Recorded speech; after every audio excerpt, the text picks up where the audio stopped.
Assalamualaikum warahmatullahi wabarakatuh. Selamat pagi, selamat beraktivitas.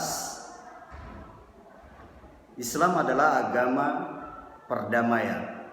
Islam agama rahmatan lil alamin. Dan Islam mengatur tatanan kehidupan manusia saat berinteraksi sosial, baik di lingkungan keluarga, masyarakat, bahkan berbangsa dan bernegara. Perlu Anda ketahui semua, dan saya menelaah kembali bahwasanya di dalam kitab Az-Zariyah ilal Maqasid Asy'ariyah karangan Imam Raqib Al-Isfani, tugas fungsi hidup manusia yang pertama adalah khalifatu fil ard, sebagai pemimpin di muka bumi ini. Artinya pemimpin adalah yang memiliki sebuah nilai tanggung jawab, baik personal, perorangan maupun secara umum. Dan pemimpin ini memiliki kelas-kelas yang berbeda dan tanggung jawab yang berbeda-beda. Seorang kepala sekolah memimpin bawahannya, tentu ada wakil kepala sekolah, kurikulum, wali kelas, dan guru mapel lain. Lalu bagaimana tanggung jawab seorang guru saat memimpin, yakni memberikan pelajaran terhadap siswa dan siswi? Seorang guru yang memiliki etos, semangat, berjuang untuk mendidik siswa-siswi dalam memberikan pembelajaran. Ini adalah sebuah nilai ibadah yang memang tidak ada harganya kalau dihitung dengan dinar.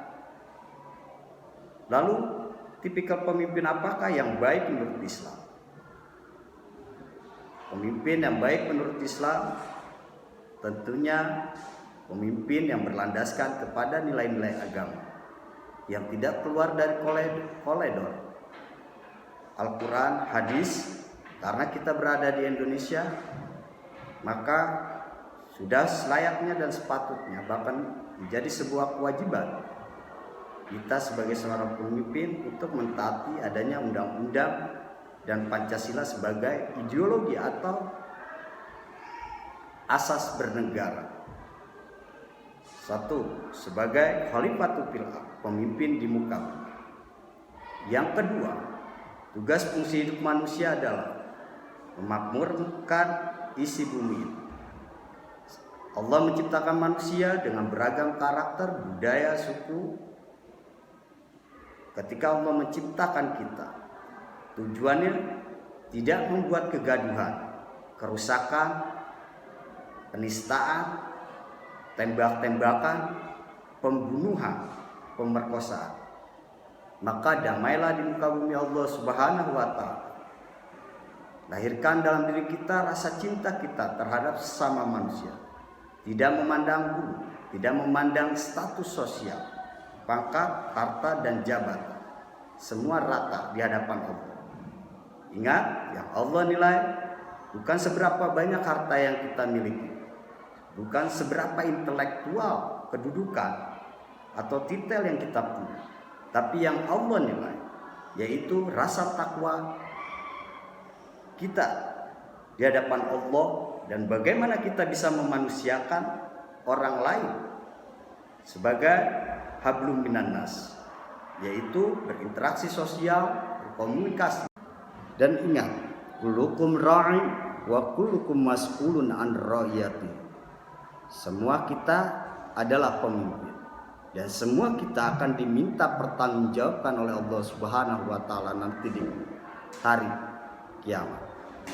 Bagaimana kita memiliki kedua mata, apa yang kita lihat, kita memiliki satu mulut, apa yang kita bicarakan, dan kita memiliki dua tangan, apa yang kita lakukan, dan kemana kita melangkah, ke jalan maksiatkah atau kebaikan.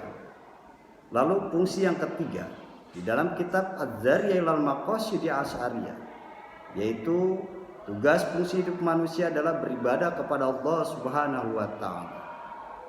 Ibadah yang kita lakukan semata-mata karena Allah, bukan karena pamer, ria, atau ingin dipuji oleh orang lain.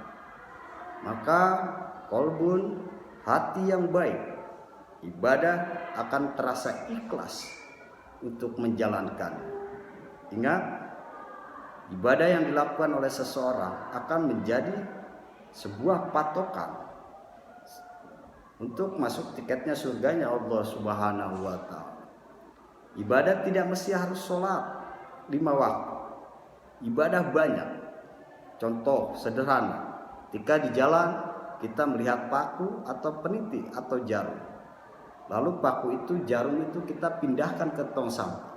Ini menjadi sebuah nilai ibadah yang artinya sudah menyelamatkan banyak orang-orang di jalan. Buang sampah tidak sembarangan juga merupakan nilai ibadah. Karena jika ada kulit pisang, kalau dibiarkan ini akan membahayakan dan mencederai orang-orang yang lewat. Ibadah terhadap Allah adalah sebuah keharusan dan kewajiban. Banyak nilai ibadah yang tidak hanya spiritual tapi juga sosial. Spiritual jelas itu hubungan kita kepada Allah Subhanahu wa taala, yaitu ubudiyah, ibadah yang artinya kita menghadap kepada Allah. Baik sholat 5 waktu, tahajud, sunnah yang kita lakukan setiap hari. Kenapa kita diwajibkan beribadah kepada Allah? Agar kita sebagai manusia dapat mengintrospeksi diri kita. Karena kita sebagai manusia memiliki kekurangan dan keterbatasan. Jika kita memiliki kelebihan, kita harus bersyukur. Syukur adalah bentuk ibadah kepada Allah. Lalu ketika kita memiliki atau sedang menghadapi sebuah kekurangan dan musibah, dan kita kembalikan kepada Allah Subhanahu wa taala.